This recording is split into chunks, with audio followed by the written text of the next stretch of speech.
ពេលនេះ Newcastle United នឹងមានការពិភាក្សាជាផ្លូវការជាមួយ Brighton and Hove Albion ដើម្បីព្យាយាមចុះហត្ថលេខាលើ João Pedro កាលពីសប្តាហ៍មុនវាត្រូវបានបញ្ជាក់ដោយប្រព័ន្ធផ្សព្វផ្សាយ Newcastle United ដែលគួរឲ្យទុកចិត្តជាងនេះថា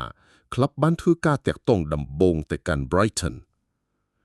ឥឡូវនេះនៅថ្ងៃច័ន្ទទី16 ខែមិថុនា2025 The Telegraph កំពុងរាយការណ៍ផ្ដាច់មុខថា Newcastle United កំពុងឈានទៅរកការពិភាក្សាផ្លូវការដើម្បីព្យាយាមនឹងទទួលបានកិច្ចព្រមព្រៀងបញ្ចប់សម្រាប់ João Pedro Brighton បានទិញបន្ថែមខ្សែប្រយុទ្ធម្នាក់ទៀតនៅក្នុងខែនេះបានចុះកិច្ចសន្យាទិញជាង30 លានផោនដើម្បីចាប់យកកីឡាករ Charalampos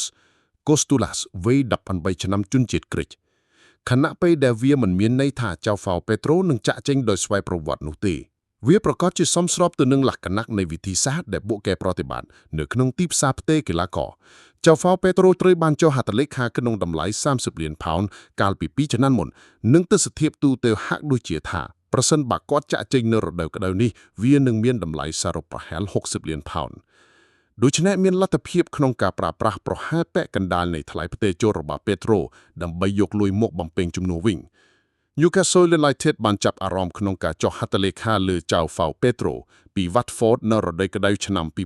2022មុនពេលដែលបន្ទាប់មកបានចុះហត្ថលេខាលើ Alexander Isak ក្នុងកិច្ចព្រមព្រៀងដែលមានតម្លៃ63 លានផោន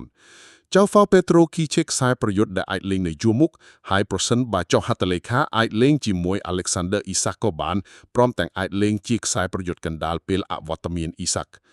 ហើយដូចគ្នានេះផងដែរ The Telegraph បន្ថែមថាចំណាប់អារម្មណ៍របស់ Newcastle United នៅតែមានការព្យាយាមចុះហត្ថលេខាលើ Anthony Elanga ពី Nottingham Forest ខណៈដែលពួកគេស្វែងរកការបង្កើនសមត្ថភាពបន្ថែមឲ្យកាន់តែខ្លាំងទំនំ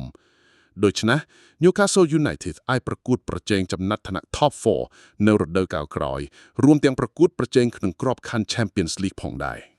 ស្របពេលដែល Newcastle United មានការចាប់អារម្មណ៍ជួយាមកលើកីឡាករ Marc Guehi សម្រាប់តំបន់ការពារកណ្ដាលរបាយការណ៍របស់ Telegraph និយាយថាចំណោមគោលដៅសំខាន់ម្នាក់ទៀតដែលត្រូវបានតាមដានជាប្រចាំគឺ Ousmane Diomande របស់ Sporting Lisbon កីឡាករអន្តរជាតិកូតឌីវ៉ាអាយុ21ឆ្នាំមានកម្ពស់ 1.89 មានល្បឿននិងសមត្ថភាពក្នុងការនាំនិងលេងបោលចេញពីតំបន់ការពាររបស់ក្រុមសូមកុំភ្លេចជួយ Subscribe Channel YouTube KGO Sport ម្នាក់មួយផងដើម្បីទទួលបានព័ត៌មានទាក់ទងនឹងទីផ្សារដោះដូរកីឡាបាល់ទាត់នៅរដូវកាលនេះសូមអរគុណសូមគោរពលា